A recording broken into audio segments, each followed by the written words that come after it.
Selamat pagi, Assalamualaikum warahmatullahi wabarakatuh. Ini adalah video pembelajaran untuk mata kuliah Tata Tulis Laporan D3 Teknik Elektronika FTUNJ Tata Muka ke-6 yang diberikan pada tanggal 28 ya. Tanggal 28 September ya. 2021. Pokok bahasannya perumusan masalah ya. Untuk kesimpulan tatap muka sebelumnya, tatap muka 5 itu dapat saya sampaikan bahwa di tatap muka 5 sudah tatap muka 5 dan 4 ya, sudah dibahas metode-metode untuk membuktikan subsistem ya. Jadi bagaimana cara untuk mengetahui suatu subsistem, misalnya let X ini berfungsi atau tidak. Nah, jadi caranya adalah pelajari dari pertanyaannya kan, apakah let X berfungsi ya, tanda tanya. Jadi nanti mencari teori-teori yang sudah terbukti kebenarannya, untuk diketahui teori LED-nya, terus bagaimana cara mengetahui parameter LED, terus bagaimana cara merangkai atau mendrive LED supaya bisa nyala ya. Terus waktu itu juga dibahas datasheet dari LED X-nya, berapa intensitas iluminasi dari LED X, dan juga berapa nanometer panjang dari cahaya yang keluar dari LED X. Dan juga terus hasil-hasil penelitian ini mengacu ke datasheetnya. Setelah itu Anda membuat desain untuk melakukan pengujian. Ini diperoleh dari langkah 2 dan 3 ya. Di langkah 2 dan 3 saya ubah dulu. Jadi langkah 2 dan 3. Setelah itu Anda membuktikan sendiri ya, atau empiris, desain yang diusulkan untuk menguji LED X itu berfungsi apa tidak.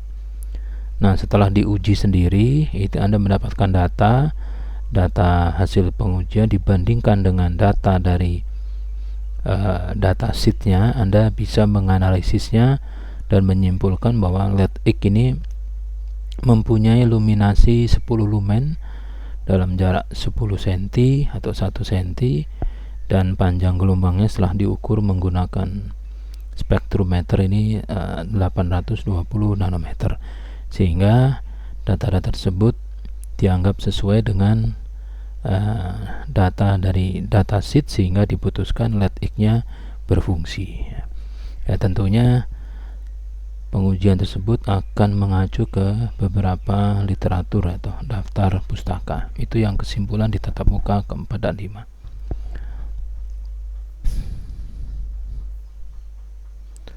Terus yang menjadi tujuan instruksional tatap muka 6, setelah mahasiswa mengikuti tatap muka 6, dapat menyebutkan definisi metode ilmiah, menjelaskan tujuan metode ilmiah, menyebutkan komponen dalam sistem atau cara melakukan metode ilmiah, menjelaskan cara kerja metode ilmiah. Untuk ini tidak perlu ya, di tatap muka 6 ini langsung saja ini dihapus ya.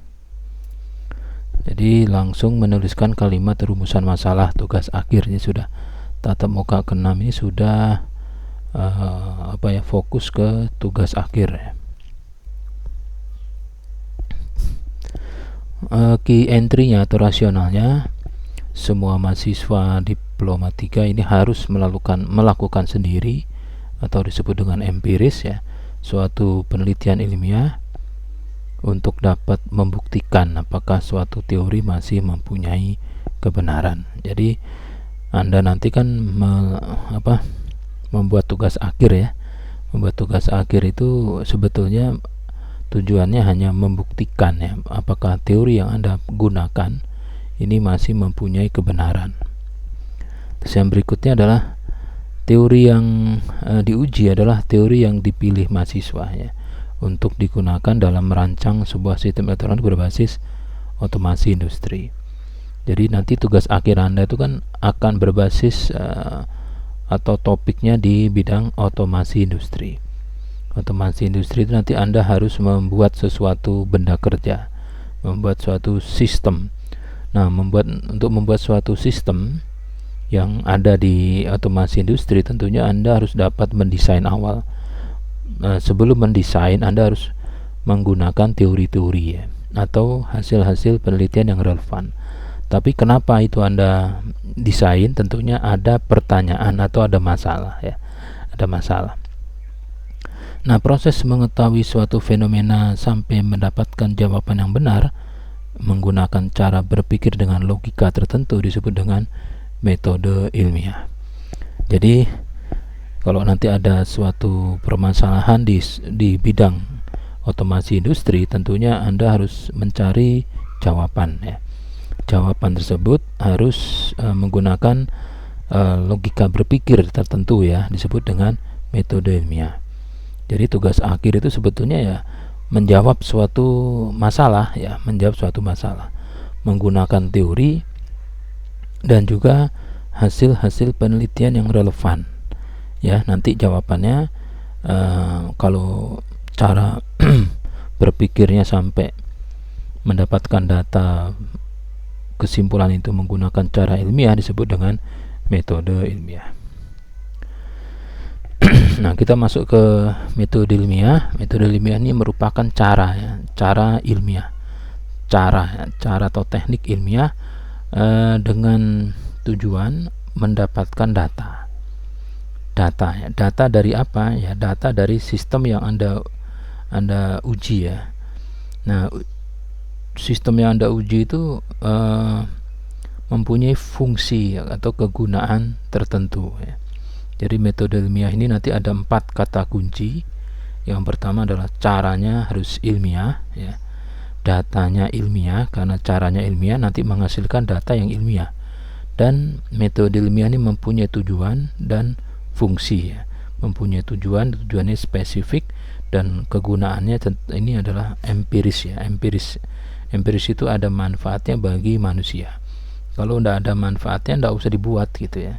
Tentunya Anda kalau merealisasikan suatu sistem berbasis apapun itu dalam kajian otomasi industri, tentunya mempunyai fungsi ya.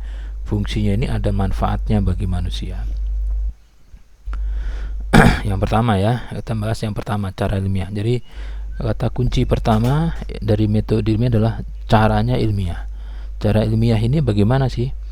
Jadi kegiatan penelitian atau kegiatan yang Anda lakukan ini didasarkan pada ciri-ciri keilmuan. Ciri-ciri keilmuan seperti apa? Harus bersifat rasional. Jadi untuk menjawab suatu pertanyaan atau suatu cara kerja atau suatu teori ya, bukan teori ya, mendapatkan solusi dari suatu masalah, ini harus bersifat rasional. Caranya masuk akal ya, masuk akal oleh manusia. Tapi tentunya rasional di sini ya rasional mengacu ke bidang teknik elektronika gitu ya. Kalau di bidang yang lain mungkin saja tidak rasional. Jadi kalau orang-orang humaniora itu melihat desain Anda misalnya dapat mengukur suhu di Gunung Kelut ya, itu tidak rasional. Wong gunungnya jadi Jawa Timur, Anda di Jakarta, kok bisa? Itu tidak rasional.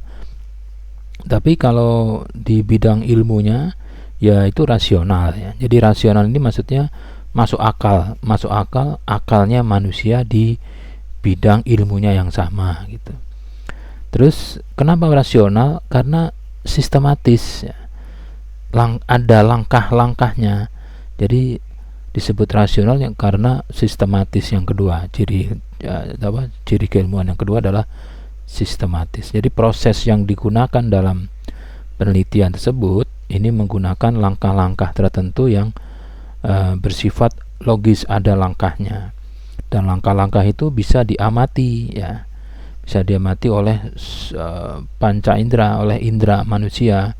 Jadi tidak ada langkah-langkah yang disembunyikan, tidak ada langkah-langkah tersembunyi. Misalnya ada dilihat, dijelaskan ada 4 langkah, tapi ternyata sebetulnya ada 600 langkah. Jadi 596 itu tidak terlihat, itu tidak sistematis. Kalau sistematis itu langkahnya jelas, tidak boleh diubah-ubah langkahnya ya. Langkah 1 kalau sudah selesai, 2 kalau sudah selesai, 3 dan seterusnya sampai selesai. Jadi prosesnya ini menggunakan langkah-langkah tertentu yang bersifat logis. Setiap langkah itu juga harus rasional ya, harus logis. Jadi misalnya mendeteksi memindah awan ya, ini ada langkah pertama adalah menggunakan batu giok misalnya. Batu giok ditaruh di kotak. Nah, ini menjadi masalah karena fungsi batu giok ditaruh di kotak ini apa? Dalam suatu sistem pendeteksi atau memindah hujan itu ada subsistem kotak, begitu dibuka kotaknya adanya batu giok. Nah, ini tidak rasional, di satu langkahnya tidak rasional. Ini udah tidak ilmiah gitu ya. Kalau semua langkahnya jelas, bisa dilihat oleh manusia, tidak ada yang rahasia dan ini bersifat sistematis, berarti ini sudah ilmiah. Tinggal satu, cara-cara yang tadi dijelaskan itu kalau dilakukan oleh orang yang lain di waktu yang berbeda, di lain tempat, tetapi langkahnya sama, ini hasilnya juga harus sama ya. Seperti Anda membuat teh manis panas itu kan ilmiah ya, langkah-langkahnya ilmiah, mengacu ke banyak teori ya. Teori 1 yang merebus air dulu, jadi tehnya direbus sama air panas, sama air. Ada teori 2, air panas ditaruh di wadah yang ada teh keringnya dan sebagainya. Tapi langkah-langkah untuk membuat teh manis panas itu adalah ilmiah ya, karena pertama rasional, caranya membuat saya bisa membuat teh manis panas ya. Semua orang di semua disiplin ilmu yang sudah belajar minimal perguruan tinggi atau minimal sekolah menengah ya pasti rasional. Terus sistematis, langkah-langkahnya jelas ya. Langkah 1, 2, 3 dan seterusnya jelas semua. Terus itu langkah-langkah itu kalau dilakukan di tempat yang berbeda, orang yang lain, waktunya beda, sama-sama menghasilkan teh manis panas, itu sudah cara ilmiah. Jadi ciri-ciri keilmuan ada 3, rasional, sistematis, empiris ya. Kalau hanya salah satu atau salah 2 ya tidak bisa disebut keilmuan. Jadi harus 3. Terus kalau melakukan dengan cara ilmiah, ini nanti akan mendapatkan data ilmiah. Data ilmiah ini ya data yang diperoleh dari hasil pengukuran sendiri ya, dilakukan oleh Anda sendiri. Jadi kalau misalnya pergi ke Surabaya naik kereta api ya Anda lakukan sendiri. Anda mengukur tegangan listrik atau mengukur tegangan keluaran dari rangkaian Anda, mengukur posisi GPS sistem Anda, itu juga Anda melakukan sendiri ya, bukan menggunakan data pihak kedua atau pihak lain, atau disuruhkan ke orang, itu juga nggak boleh ya, harus Anda sendiri yang melakukan itu. Nah, untuk mendapatkan data ilmiah ini harus menggunakan alat ukur ya, atau alat yang dapat mengukur, namanya instrumen. Nah, instrumen itu kalau di penelitian di bidang elektronika biasanya secara statistik itu hampir semuanya menggunakan instrumen yang sudah ada, instrumen elektronik yang sudah ada ya, sudah ada. Jadi suatu nilai yang diukur itu tentunya ada teorinya. Oh, nggak bisa Pak, nggak ada teorinya Pak. Misalnya medan magnet ini nggak bisa diukur, teorinya nggak ada, tapi ada alat ukurnya Pak. Ini alat ukur untuk mengukur kuat medan magnet. Nah, sekarang alat ukur yang mengukur kuat medan magnet itu kan dibuat harus ada teori. Kalau nggak ada teorinya ya nggak bisa dong. Oh iya, jadi sesuatu nilai yang diukur itu ada instrumennya dan ada teorinya, karena instrumen itu dibuat menggunakan teori gitu. Nah, instrumen yang dipakai dalam mendapatkan data ilmiah ini harus terkalibrasi. Terkalibrasi itu maksudnya apa? ya ada sertifikat ya telah terkalibrasi. Jadi kalau Anda menggunakan avometer itu, kalau di boxnya itu di dalamnya ada terkalibrasi. Kalau Anda tidak yakin dengan alat ukur tersebut apakah sudah terkalibrasi atau belum, caranya gampang ya, Anda coba cari alat ukur yang sudah terbukti ya, alat ukur sudah terbukti yang harganya mahal, ini nggak perlu dipakai kalau tidak hanya mengukur. Sekarang alat ukur yang telah terkalibrasi yang ada di suatu lab yang misalnya PT Sukovindo itu, kalau ngukur tegangan suatu sumber misalnya berapa, misalnya 7,71 volt. Nah, alat ukur yang Anda pakai, voltmeter yang Anda pakai itu ngukur juga, tapi berapa hasilnya? Kalau 7,71 berarti alat ukur Anda sudah sama hasilnya, jadi dianggap sudah terkalibrasi. Itu yang paling gampang ya. Tapi kalau mau ya Anda pakai saja instrumen yang baru ya, baru dibuka dan itu ada sertifikat terkalibrasi, ada tanda tangan basahnya. Nah, kenapa harus terkalibrasi? Karena instrumen itu mempunyai syarat ya, harus mempunyai validitas dan reliabilitas. Validitas maksudnya tingkat ketepatan. Maksudnya gini, kalau mengukur tegangan ya harus menggunakan voltmeter, tidak boleh menggunakan ampermeter, tidak boleh menggunakan frekuensi meter, atau tidak boleh menggunakan alat ukur yang lain selain voltmeter. Ya sebetulnya bisa ya, untuk mengukur tegangan di suatu resistor itu bisa dengan cara menggunakan ampermeter, jadi mengukur arus yang ada di resistor tersebut. Tapi itu tidak valid karena yang harusnya ya harus voltmeter gitu. Terus yang kedua adalah reliabilitas ya. Suatu instrumen dinyatakan mempunyai reliabilitas tinggi jika dia menghasilkan konsistensi data ya.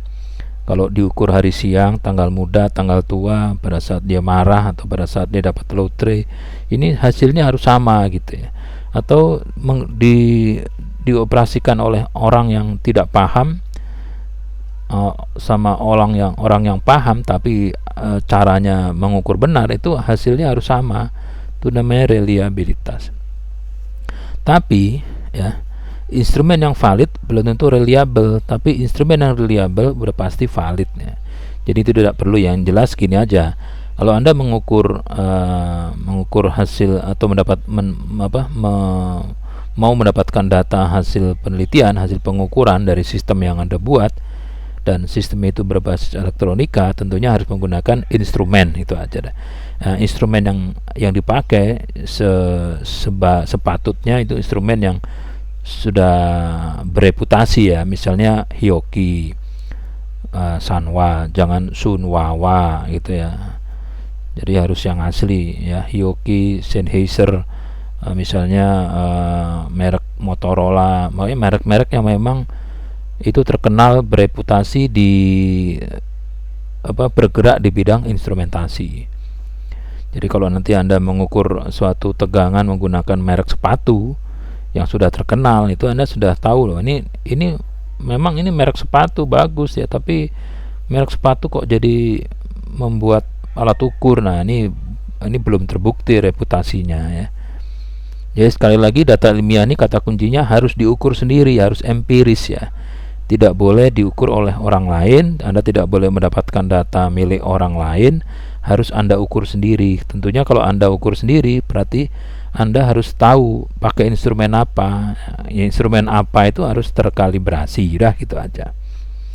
Terus yang ketiga, tujuan penelitian ya. Tujuan penelitian itu harus ada ya. Setiap penelitian itu harus mempunyai tujuan ya. Kalau Anda punya tujuan berarti ya kalau tidak punya tujuan berarti apa gitu ya, ngawur ya. Ini bukan suatu sistemik, tapi kebetulan aja ya.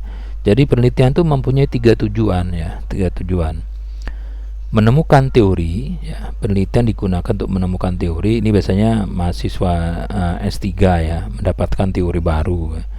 Atau yang kedua adalah membuktikan teori. Ini menjawab keraguan-raguan sebetulnya apakah teori yang dipakai ini masih benar ya. Itu penelitian membuktikan teori. Yang ketiga, penelitian juga bisa untuk digunakan mengembangkan teori. Kalau suatu teori sudah dibuktikan kebenarannya oleh 100.000 mahasiswa diploma 3, mahasiswa S1, S2, berarti Anda tinggal menggunakan itu teori gitu. Kalau menggunakan atau mengimplementasikan teori ini, nanti hasilnya adalah memperdalam atau memperluas pengetahuan. Jadi sebagai mahasiswa diploma 3 Anda ini ya, nanti kalau membuat tugas akhir itu tujuannya sebetulnya membuktikan teori dan mengembangkan teori. Kalau membuktikan teori berarti Anda bisa mengerti bahwa teori yang dipakai untuk membuat desain ini benar gitu. Terus yang kedua yang mengembangkan teori. Jangan sekali-sekali Anda bilang tugas akhir Anda itu untuk menemukan teori, ya bullshit. Level D3 itu ya masih menggunakan teori. S1 juga masih menggunakan teori. S2 pun juga masih menggunakan teori. S3 pun juga masih menggunakan teori gitu. Tapi kalau S3 itu menggunakan teori untuk membuat teori yang baru. Kalau S2 itu menggunakan teori dengan tujuan membuktikan teori itu apakah benar dan apakah teori itu dapat dipakai untuk diimplementasikan. Nah, untuk mahasiswa S1 dan D3 ini hanya membuktikan teori dan mengembangkan teori. Dalam arti yang sempit ya, sudah itu aja. Nah, nanti ada jenis penelitian ya. Kalau disertasi ini menghasilkan teori baru, tesis ini mengimplementasikan teori yang sudah ada, berarti harus menggunakan teori yang sudah pasti benar. Dan kalau skripsi dan tugas akhir ya seperti Anda ini hanya membuktikan teori yang sudah ada, hanya membuktikan aja. Jadi menambah keyakinan buat orang yang lain bahwa teori yang Anda pakai itu benar gitu. Jadi penelitian ilmiah ini nanti ya mengacu ke Tata Muka 4 dan 5, penelitian ilmiah ini harus menggunakan teori yang pasti benar dan hasil penelitian yang relevan. Hasil penelitian yang relevan itu maksudnya adalah implementasi dari teori. Ini sudah dilakukan oleh orang lain sebelum Anda. Jadi hasil penelitian yang relevan itu membuktikan bahwa teori yang dipakai oleh yang menggunakan penelitian itu ya, misalnya teori X dipakai oleh si A, ternyata A itu dapat mengembangkan suatu sistem menggunakan teori A, berarti si X ini sudah berhasil membuktikan secara empiris bahwa teori A itu benar. Nah, jadi teori A dan hasil penelitian dari X ini harus dipakai gitu. Jadi intinya kalau Anda membuat tugas akhir, Anda harus menggunakan teori dan menggunakan hasil penelitian yang relevan. Nanti di bab 2 itu tugas akhir Anda harus menuliskan teori-teori yang dipilih ya, dan juga hasil-hasil penelitian dari mahasiswa D3 atau S1 yang sudah pernah dilakukan oleh orang lain ya, ini harus Anda rujuk gitu ya. Jadi misalnya nanti tugas akhir Anda itu adalah penelitian ilmiah juga gitu ya. Di dalam tugas akhir itu pasti ada pertanyaan ya, pasti ada pertanyaan. Kalau tidak ada pertanyaan ya tidak ada penelitian gitu. Karena penelitian itu menjawab pertanyaan ya. Nah, berarti harus ada pertanyaan. Ini saya ulang-ulang terus ya. Satu-satunya pertanyaan yang ada di tugas akhir ada di bab 1, di rumusan masalah itu. Jadi kalau tidak ada pertanyaan ya tidak ada manusia yang berpikir gitu. Jadi intinya itu, karena ada pertanyaan sehingga manusia itu berpikir. Misalnya, kok saya ketiban ini mati? Nah, gitu. Kok teman saya dijilatin itu macan kok mati? Nah, pertanyaan semua. Kok makan ini mati? Kok ngelempar ini tumbuh? Semua pertanyaan ya, semua pertanyaan. Kenapa petir kok nyamber? Itu semua pertanyaan gitu. Kok bisa sih membuka jembatan hanya pakai handphone? Semua pertanyaan gitu. Nah, pertanyaan-pertanyaan itu harus dijawab gitu. Bagaimana bisa menjawab suatu pertanyaan kalau tidak tahu teorinya? Jadi semua pertanyaan itu harus dijawab menggunakan teori. Nah, teori yang dipakai mana? Ya tergantung pertanyaannya. Siapakah Presiden Republik Indonesia yang kedua? Nah, berarti teorinya bukan teori kambing makan apa, ya, karena kambing tidak ada relevansinya dengan pertanyaan. Pertanyaannya apa tadi? Siapakah Presiden Republik Indonesia yang kedua? Berarti kata kuncinya Presiden Republik Indonesia yang kedua. Cari teorinya. Cari teori daftar Presiden Republik Indonesia yang kedua, atau lembar negara yang menunjukkan daftar presiden nomor 1 siapa, nomor 2 siapa, nomor 3 siapa. Itu ada itu nanti. DPR itu kan mengangkat seseorang menjadi presiden, masa bakti itu ada nanti yang angkat ketua MPR, DPR gitu. Itu ada buktinya, itu teori juga ada. Dan juga hasil penelitian yang relevan. Maksudnya apa tuh Pak? Kalau pertanyaannya siapakah Presiden Republik Indonesia kedua, kok hasil penelitian yang relevan? Ya bukan kayak begitu. Ya tanya presiden pertama itu siapa, udah mati Pak, ya tanya ininya apa, ahli warisnya. Nah dari situ dia dijawab, oh ya waktu bapak saya jadi presiden itu setelah bapak saya turun diganti dengan seseorang. Nah seseorang itu ada tanya juga, udah meninggal juga Pak, anaknya ada.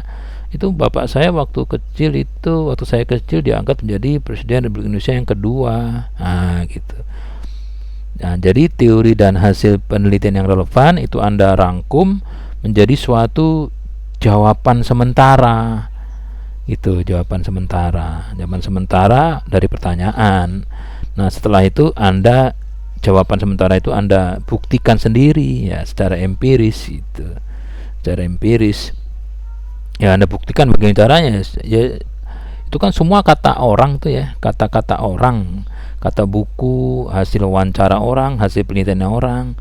Nah, baru Anda tanya sendiri sama yang disebut dengan Presiden Republik Indonesia yang kedua itu siapa. Anda tanya sendiri ya, pakai mesin waktu, izin malaikat, datang ke alam barzah, tanya apa dulu waktu hidup jadi presiden yang kedua. Iya. Oh ya bagus itu. Ya kalau bisa keluar lagi, kalau nggak bisa ya silakan. Ya kalau nggak tanya ahli warisnya gitu. Nah setelah itu diuji kebenarannya ya, ternyata analisisnya benar, Anda menyimpulkan ya. Kalau pertanyaannya adalah siapa Presiden Republik Indonesia yang kedua, jawabannya Presiden Republik Indonesia yang kedua adalah siapa gitu. Itu tugas akhir seperti itu analoginya.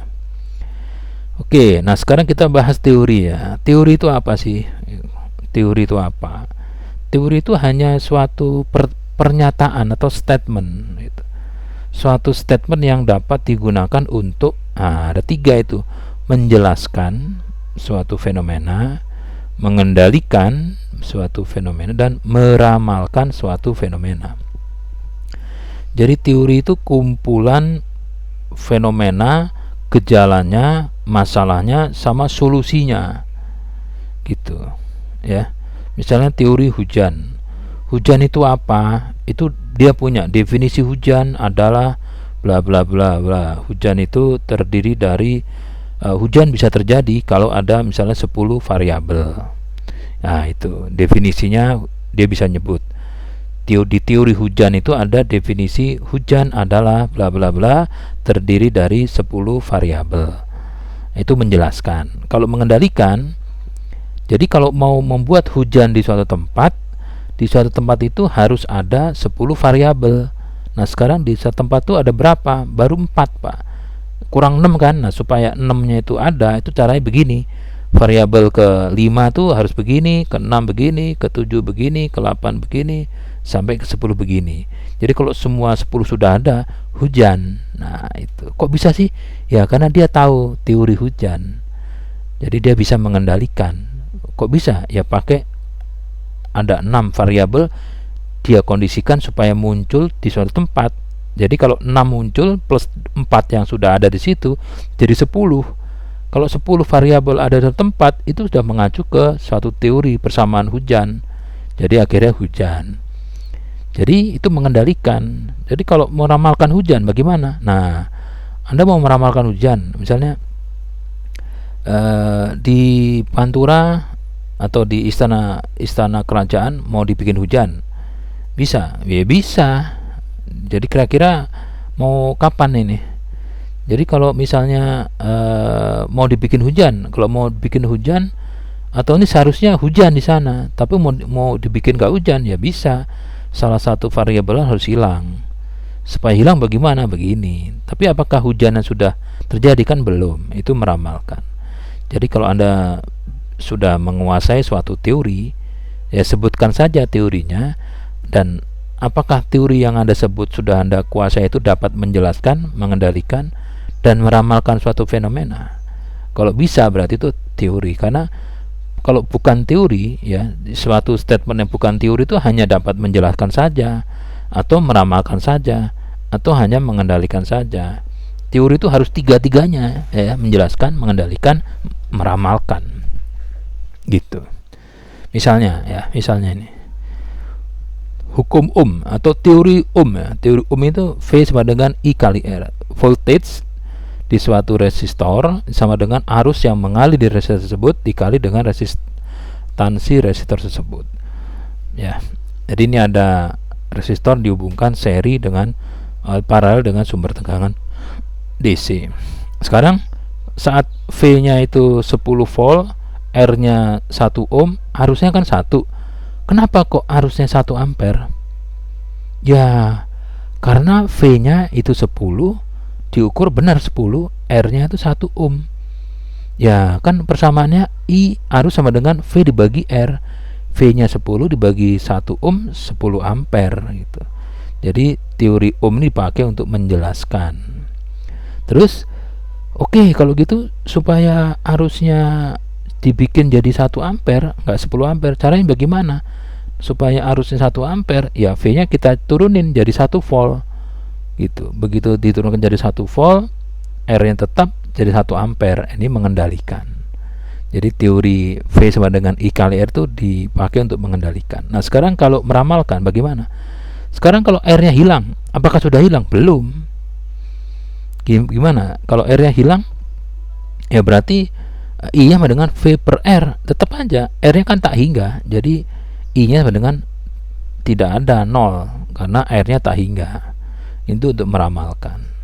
Nah, karena teori Ohm ini benar di suatu kondisi, semua kondisi, dia naik pangkat, bukan teori jadi hukum, ya. Teori yang sudah pasti benar di semua rentang, ya, di semua kondisi dan sebagainya, ini menjadi hukum Ohm. Jadi nanti kalau Anda pernah dengar hukum ekonomi, itu dulunya masih teori, karena sudah legend jadi hukum ekonomi. Misalnya ada lagi nih, ini Arduino Uno R3. Ini teorinya nih. Arduino Uno R3 itu adalah suatu board yang ada ATmega 328. Ini dari 8 bit RISC, ya, Reduced Instruction Set Computer. Dia mempunyai 6 pin analog, semuanya ada ADC 10 bit. Dia punya 14 pin digital, komunikasi menggunakan I2C, SPI, dan seterusnya. Ini support IDE, ya, IDE 1.5 minimal ke atas bisa. Ini aplikasinya sebagai kendali pada sistem instrumentasi, dalam sistem kendali dan sebagainya. Ini teori, ini hasil penelitian, gitu ya. Ini Arduino Uno R3 ini ada teorinya, ada hasil penelitian yang membuktikan bahwa Arduino Uno R3 sudah dapat dipakai untuk macam-macam gitu. Terus yang berikutnya ini ada teori DigiSpark, Tiny, ya. Ini hanya 14 I/O pin, ya, 16 mega AVR MCU. Ini dua share dengan USB. Ini lebih kemampuannya sama seperti prosesor Arduino, ya, board Arduino, tapi dia lebih kecil, ya. Pinnya hanya 14. Ada yang cuma 6, ya. DigiSpark yang lebih kecil lagi, seukuran jempol Anda itu, dia hanya 5 atau 6 I/O, ya. Ini ADC-nya di 10 pin ada ADC, 3-nya untuk PWM, ya. Ini Arduino IDE 1.5. aplikasinya sama, instrumentasi pengendali ini banyak. Terus yang berikutnya, fungsi penelitian ilmiah. Ini setiap penelitian harus mempunyai fungsi ya. Fungsinya apa? Memahami ya, memahami suatu fenomena, memecahkan masalah suatu fenomena, dan mengendalikan suatu fenomena. Jadi kalau Anda membuat tugas akhir itu fungsinya harus empirik ya, bukan harus pragmatis ya, ada manfaatnya ya. Jadi dapat memecahkan, memahami, mengendalikan. Nah ini metode ilmiah ini seperti ini langkahnya ya. Jadi yang pertama, yang paling atas, dengan asumsi kalau ngomong tuh atau alur berpikir dari atas ke bawah, seperti air itu kan turunnya dari atas ke bawah ya. Jadi tidak perlu energi ya, tidak perlu energi untuk turun ya, karena gravitasi. Jadi pertama adalah rumusan masalah ya. Terus dari rumusan masalah Anda harus membuat jawaban sementara ya. Rumusan masalah, ada pertanyaan, Anda harus jawab menggunakan jawaban sementara. Sekarang kok bisa membuat jawaban sementara? Itu lihat rumusan hipotesis ini. Hipotesis adalah jawaban sementara ya. Ini dari hasil proses berpikir. Nah, hasil proses berpikir itu dapat dari mana? Dari khasanah pengetahuan ilmiah. Jadi maksudnya kalau ada pertanyaan atau ada rumusan masalah, nanti kata-kata kunci di dalam kalimat rumusan masalah itu akan spesifik. Nah, spesifik itu dicarikan di teori-teori yang mengacu ke kata kunci dari rumusan masalah. Minimal 2 teori yang terkait dan minimal 2 hasil penelitian yang terkait dengan kata kunci rumusan masalah. Nah, teori-teori ini ya dideduksikan, disimpulkan, dan juga yang Anda cari yang kebenarannya sama, ini untuk membuat suatu kerangka berpikir. Jadi kalau Anda mau membuat berpikir itu kan mengacu ke data-data ya. Tidak mungkin manusia itu berpikir kalau tidak ada teori dan data gitu. Nah, dari hasil penyusunan kerangka berpikir itu Anda membuat rumusan hipotesis ya. Jadi ini bersifat desain ya. Desain masih berpeluang ya, jawabannya berpeluang benar dan berpeluang salah. Nah, desain yang Anda usulkan sebagai jawaban dari rumusan masalah ini harus Anda uji secara empirik, harus Anda buat ya, desainnya harus Anda buat. Setelah Anda buat, Anda uji. Nah, apakah diterima, apakah hipotesisnya ini benar, menguji atau menjawab rumusan masalah. Kalau benar, berarti penelitian Anda ini menambah khasanah pengetahuan ilmiah. Kalau ternyata hasil pengujiannya itu tidak menjawab rumusan masalah, berarti Anda mungkin saja kerangka berpikir Anda tidak benar ya, atau datanya tidak benar, atau teori yang dipakai tidak benar. Anda cari lagi gitu. Kalau ternyata sudah memang langkahnya benar, teori yang dipakai benar, berarti Anda bisa menjawab bahwa untuk membuat jawaban sementara ini sudah tidak bisa menggunakan teori yang Anda pakai. Misalnya Anda pakai teori A sama B untuk merumuskan desain yang Anda usulkan menjawab rumusan masalah. Ternyata rumusan masalah, jawaban sementara untuk rumusan masalah yang menggunakan teori A dan B ini ternyata tidak bisa dipakai untuk menjawab masalah. Berarti teori A dan B ini sudah tidak benar, sudah tidak benar. Oke, jadi komponen metode ilmiah yang pertama adalah rumusan masalah ya. Jadi harus ada pertanyaan gitu. Kalau tidak ada pertanyaan, sekali lagi tidak ada penelitian. Lah, wong nggak ada yang ditanya ya berarti ya nggak perlu jawaban, berarti prosesor otak nggak perlu dipakai gitu. Kan biasanya kalau Anda didatangi oleh senior Anda atau yang lebih tua, kan mereka nanya, ada masalah? Nggak ada. Kalau nggak ada ya udah, mereka balik gitu. Kalau ada masalah, mereka diem tuh bukan diem tapi mikir ada apa ini gitu. Jadi mesti ada pertanyaan ya. Kalau mau membuat metode penelitian ilmiah atau membuat penelitian ilmiah itu harus ada pertanyaan. Kalau tidak ada pertanyaan ya tidak ada penelitian gitu ya. Semua tuh diawali dari adanya pertanyaan. Nah, misalnya ada pertanyaan. Nah, sekarang kalau ada pertanyaan, yang dilakukan kedua, cari teori-teori dan hasil-hasil penelitian yang relevan dengan kata kunci di pertanyaan tersebut gitu.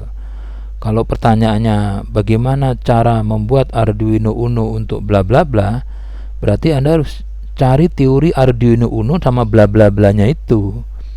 Ada kumpulan teori dan kumpulan hasil-hasil penelitian yang relevan. Jadi ada dua kelompok teori dan kelompok hasil penelitian yang relevan. Ya, kalau di penelitian ilmiah yang sekarang ini saat ini 2020 ke atas itu harus lebih banyak hasil-hasil penelitian yang relevan dibanding teori. Kalau teori ini tetap ya, pergerakan teori sejak dulu itu lambat ya, tapi tidak selambat humaniora ya. Kalau teori tentang teknik elektronik itu biasanya teorinya nggak banyak berkembang ya, itu aja ya, pengembangannya tidak cepat ya. Tidak cepat sekali perubahannya ya. Ya pakai, kalau GPS ya paling pakai satelit GPS dah gitu aja ya. Nah, nanti yang berubah paling softwarenya aja. Tapi hasil-hasil penelitian yang relevan ini banyak gitu. Ya. Jadi Anda harus dapat mengumpulkan teori yang terkait dan hasil-hasil penelitian yang relevan itu harus Anda temukan gitu. Nah, di mana sih itu teori sama hasil penelitian relevan? Itu di Khazanah Pengetahuan Ilmiah ya. Nanti kita langsung aja deh ya, ini di sini. Nah, ini. Jadi pertama, teori itu diperoleh dari buku ya. Buku ini ya nggak usah nyebut primer sekunder ya, pokoknya buku yang ada penerbitnya. Nggak mungkin buku itu nggak ada penerbitnya. Kalau buku nggak ada penerbitnya berarti diketik oleh orangnya sendiri, tidak pernah diterbitkan. Kalau tidak pernah diterbitkan, artinya buku itu tidak pernah ada yang mensitasi, tidak ada yang pernah menggunakan. Jadi itu bisa jadi tidak benar. Membuat buku itu malah lebih ringan dibanding membuat tugas akhir. Kalau tugas akhir diuji oleh 5 penguji, tapi kalau membuat buku itu tidak pernah diuji gitu. Buku itu yang menguji siapa? Yang menguji masyarakat yang membeli, yang membaca. Kalau buku tidak pernah ada yang beli, ya berarti buku itu kebenarannya mungkin saja secara ilmiah tidak ada. Malah buku-buku yang tidak ilmiah banyak yang dibeli ya, buku fiksi ya banyak dibeli. Nah, buku itu ada penerbitnya. Nah, penerbitnya ini harus bereputasi. Bereputasi misalnya seperti apa? Nah, Anda kan bergerak di bidang otomasi industri. Nah, buku-buku di instrumentasi industri atau otomasi industri itu bukunya ya Willy misalnya Erlangga, Gramedia, Elekmo Media, Komputindo, terus misalnya buku-buku dari Prentice Hall gitu ya. Jadi jangan sampai buku yang penerbitnya tidak bereputasi ya. Biasanya ya tadi merek-merek dagang ban serep itu membuat buku, penerbitnya kok kayak merek ban gitu. Nah, ini tidak bereputasi ya. Mungkin saja ini Anda sendiri yang belum tahu, tapi jangan membeli atau membaca buku yang penerbitnya tidak bereputasi ya. Buku bereputasi itu ada, nanti ada ISSN-nya, bukan ISSN, ISBN, ada penerbitnya jelas, kota penerbitnya jelas, siapa reviewernya, ada macam-macam di situ ya. Terus selain buku ada datasheet ya. Kalau kita di bidang elektronika itu ada datasheet. Datasheet ini mengacu ke komponen atau subsistem yang kita pakai. Ini biasanya dikeluarkan oleh manufaktur bereputasi ya, Motorola, Nasional, Samsung, terus Fairchild ya, Thomson, SGS, ya Maxim ya, misalnya semua IC merek-merek IC itu pasti ada pabriknya ya, gitu ya. Itu datasheet. Terus catatan aplikasi, bagaimana cara menggunakan suatu produk yang dibuat oleh manufaktur X. Nah, itu biasanya manufaktur X akan mengeluarkan application note ya. Nah, itu adalah buku ya, termasuk kelompok buku. Nah, kelompok hasil penelitian yang relevan ini didapat dari laporan hasil penelitian ya. Ada tugas akhir mahasiswa, skripsi, tesis, disertasi yang terkait dengan kata kunci di perumusan masalah. Tapi ingat, kalau hasil penelitian ini biasanya benarnya pada saat diuji ya. Setelah nggak diuji itu biasanya salah ya, salah karena satu lain hal. Dan juga kalau Anda membaca laporan hasil penelitian yang sekarang ini hanya bisa membaca abstraknya saja, tidak bisa membaca bab 1 sampai bab 5 atau bab 4. Jadi agak sulit. Jadi yang bisa diambil adalah abstraknya saja ya, gitu ya. Kalau mau mendapatkan full papernya, Anda harus kirim email ke penulis pertama itu, ke mahasiswanya, kan ada emailnya. Terus yang berikutnya adalah hasil penelitian yang relevan ini diperoleh dari artikel hasil presentasi sebagai presenter di seminar ya, seminar nasional atau internasional. Ini ada proceedingnya, jadi kumpulan artikelnya ya. Ini penyelenggaraan juga harus bereputasi ya. Jadi kalau ada merek minuman membuat suatu seminar internasional terkait dengan suatu bidang elektronik IoT ya, Anda jangan percaya. Ini abal-abal ini gitu, penyelenggaranya abal-abal. Kalau penyelenggaranya abal-abal, yang datang juga ubul-ubul gitu. Jadi lebih baik cari seminar hasil proceeding dari seminar internasional atau nasional yang penyelenggaranya bereputasi ya, bukan hanya cari duit ya. Terus yang terakhir adalah publikasi, artikel hasil penelitian relevan yang diperoleh dari jurnal yang dipublikasikan oleh penyelenggara bereputasi ya. Ini banyak ini ya, jurnal ini banyak. Bisa online ya, bisa bayar online atau tidak bayar, bebas ya. Kembali ke atas tadi ya. Jadi setelah ada pertanyaan, kalau ada pertanyaan baru Anda cari teori dan hasil penelitian yang relevan mengacu ke kata kunci pertanyaan.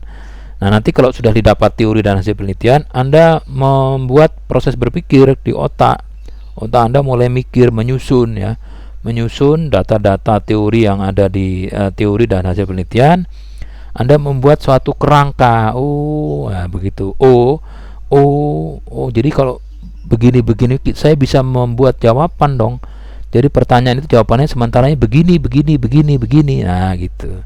Nah, jadi komponen ilmiah, metode ilmiah yang ketiga adalah adanya proses berpikir ya, menggunakan teori dan hasil penelitian yang relevan. Nah, ini nanti hasilnya adalah usulan desain sistem. Jadi nanti di bab 2 itu di akhir bab 2 Anda membuat desain sistem yang diusulkan ya, desain bloknya atau flowchartnya. Ini jawaban sementara dari pertanyaan, masih sementara jawabannya, masih bersifat hipotesis, masih perlu dibuktikan. Nah, setelah Anda sudah membuat desain sistem yang diusulkan untuk menjawab perumusan masalah, baru Anda realisasikan itu ya, diuji, yaitu namanya empirik ya, atau empiris ya. Anda merealisasikan sampai benda kerja jadi, terus diuji. Nah, nanti hasilnya data, ini empiris. Nah, data itu nanti dianalisis itu. Jadi ada kriteria, kan Anda sudah belajar kriteria kan. Jadi kalau seperti ini berarti jawaban sementaranya sudah menjawab pertanyaan. Kalau tidak ya berarti jawaban sementara atau hipotesisnya atau desain yang diusulkan belum menjawab pertanyaan. Mungkin saja ada teori atau hasil penelitian yang salah gitu ya. Jadi setelah itu disimpulkan. Jadi kalau ada satu pertanyaan dalam metode ilmiah, ya harus ada satu jawaban ya. Jangan sampai ada satu rumusan masalah kesimpulannya ada 16 ya, itu ngawur, sesat ya. Yang tadi sudah, ya, berikutnya nah masalah. Sekarang masalah itu apa sih? Kita hari ini membahas perumusan masalah ya. Perumusan masalah. Masalah itu apa? Ya masalah itu ada sumbernya. Kalau jangan dekati sumber masalah gitu. Kalau Anda dekati, Anda akan dapat masalah. Apa sih masalah? Masalah itu adanya penyimpangan ya. Penyimpangan antara pengalaman dengan kenyataan. Pengalaman dengan kenyataan misalnya apa? Misalnya gini, ada yang direncanakan tapi kenyataannya gitu. Kita rencanakan nanti kita naik kereta api dari Gambir ke Semarang ya, gitu ya. Itu kira-kira perjalanan secara teori sama hasil-hasil penelitian yang orang-orang sudah pernah, Jakarta Semarang itu hanya 2 jam. Ternyata kenyataannya 2 hari gitu. Itu masalah. Itu ya, masalah. Jadi definisi masalah adalah kesenjangan antara yang diharapkan dengan kenyataan atau fakta. Misalnya paling gampangnya gini, hijau itu kan kalau traffic light itu kita harus jalan ya, atau boleh jalan, bukan boleh jalan, harus jalan gitu ya. Hijau ya jalan, merah berhenti. Lah ini hijau kok berhenti gitu, traffic light menyala merah, kita berhenti kan, sambil ya lihat-lihat lah, sambil lihat traffic lightnya berubah menjadi hijau. Pada saat hijau digas mau jalan kok masih tetap berhenti. Nah itu masalah. Kenapa masalah? Loh, hijau kan seharusnya jalan ini kan mau berhenti. Itu masalah. Atau ada pengaduan ya, itu di suatu perusahaan itu konvernya kecepatannya tergantung beban. Kalau bebannya berat dia lambat, kalau nggak ada beban kenceng. Nah itu pengaduan ya, ada yang mengadu. Atau ada kompetisi ya, dikompetisikan lomba desain robot cerdas ya, lomba robot gedek, lomba robot line follower, lomba robot yang nggak ngikuti follower, nah misalnya gitu. Nah itu kompetisi. Jadi masalah itu memang ada yang membuat, dan siapa yang bisa menyelesaikan dengan kecepatan tinggi itu yang menang. Ada yang masalah juga, ada yang teriak, ada masalah nih, ada yang bisa dibantu nggak, ada yang bisa membantu kami menyelesaikan masalah gitu. Yang jelas masalah itu adalah kesenjangan antara yang diharapkan dengan kenyataan, atau kesenjangan antara yang seharusnya dengan kenyataan. Kalau seharusnya mahasiswa D3 itu berapa tahun? Ya 3 tahun. Nah ini kok 6 tahun. Nah itu masalah. Kalau manusia itu kan nikah ini kok masih jomblo, ya kan waktunya belum, udah 50 tahun masih jomblo. Nah itu masalah, ada masalah berarti gitu. Nah sekarang tapi kita bahas rumusan masalah ya. Rumusan masalah itu beda dengan masalah gitu. Kalau masalah adalah kesenjangan antara yang diharapkan atau yang seharusnya dengan kenyataan. Kalau rumusan masalah itu suatu pertanyaan yang akan dicarikan jawabannya melalui pengumpulan data dan disimpulkan di bagian kesimpulan. Jadi rumusan masalah itu pertanyaan yang harus dicarikan jawabannya melalui penelitian gitu.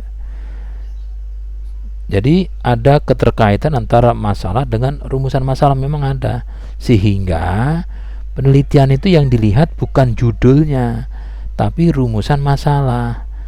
Jadi kalau Anda nanti diuji ya, tugas akhir Anda diuji, itu yang ditanya pertama adalah rumusan masalahnya apa, bukan judulnya apa. Bukan.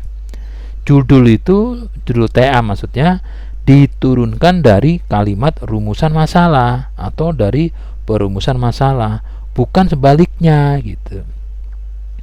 Jadi kalau ada ya dosen yang bilang besok Anda membuat judul penelitian tugas akhir ya, atau tolong dikumpulkan judul skripsi, ya itu sesat, nggak ngerti itu yang ngomong itu. Seharusnya topik, kalau topik masih benar, karena penelitian itu kalau Anda merubah judul ya, tugas akhir Anda skripsi, misalnya skripsi yang diubah judulnya tapi rumusan masalahnya tidak diubah, ya tidak berubah arah penelitiannya gitu loh. Jadi misalnya ini naik bis itu rutenya, trayeknya dari Jakarta Semarang, ya. Bisnya itu bis trayek Jakarta Semarang. Tapi di dalamnya itu Anda sudah punya komitmen. Bis itu mau mengantar Anda Jakarta ke Semarang. Gitu, ya.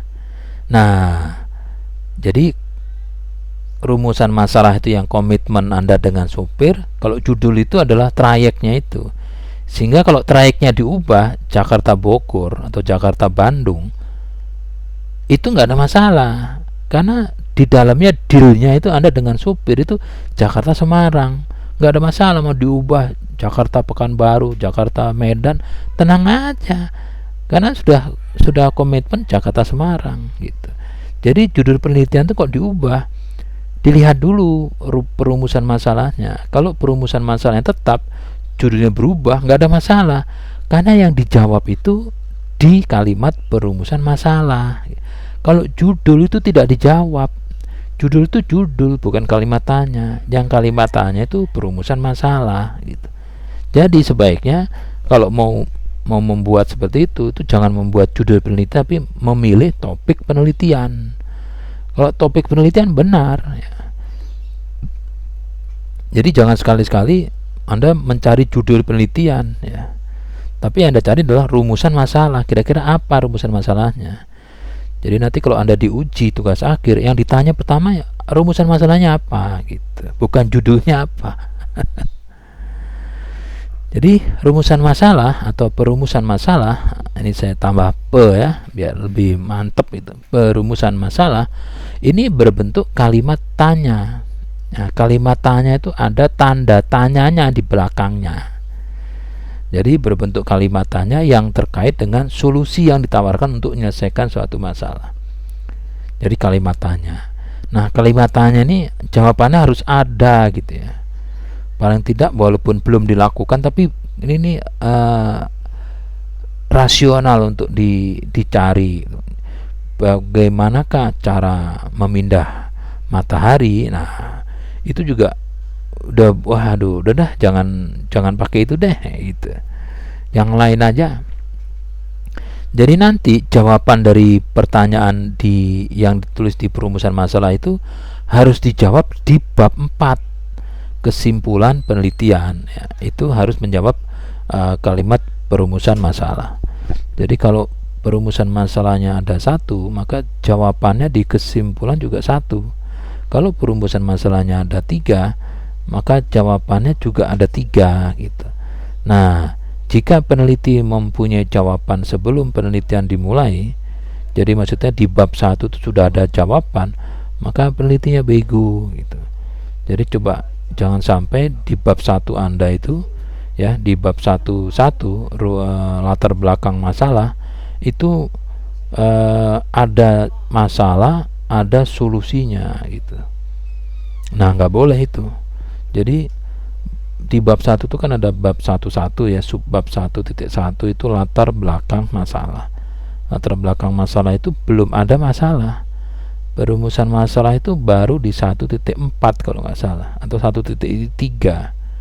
Jadi jangan sampai sebelum 1.3 itu sudah ada masalah atau Anda merumuskan masalah. Merumuskan masalah itu ditulisnya di 1.3. Tapi ya ada sebagian yang sesat itu di 1.1 itu sudah ditulis masalahnya apa sekalian solusinya gitu. Nah, kalau solusinya sudah ada di 1.1, berarti nggak usah ada penelitiannya, karena di bab 1.1 itu sudah ada masalah, ada solusinya, selesai, udah nggak usah penelitian gitu. Jadi pastikan di bab 1 itu perumusan masalah harus dimunculkan di subbab perumusan masalah, ya. Oke, berikutnya contoh perumusan masalah, ya. Contoh perumusan masalah. Misalnya, berapakah rentang tegangan DC yang dapat diukur oleh sistem pengukur tegangan DC berbasis Arduino Uno? Pertanyaan tuh ada tanda tanyanya. Nah, judul penelitiannya ini ya kata pertanyaan dibuang, jadi sistem pengukur tegangan DC berbasis Arduino Uno. Yang merah tuh judul ya, judul penelitian tugas akhir. Yang kedua, seberapa stabil frekuensi sinyal keluaran pembangkit sinyal gelombang sinus berbasis modul DSS AD 9850 tanda tanya. Judul penelitiannya sistem pembangkit sinyal gelombang sinus berbasis modul DSS AD 9850. Atau rumusan masalahnya, bagaimanakah kinerja sistem informasi halte di jalur Transjakarta koridor 7 tanda tanya. Untuk judul penelitian tugas akhir, sistem informasi halte di jalur Transjakarta.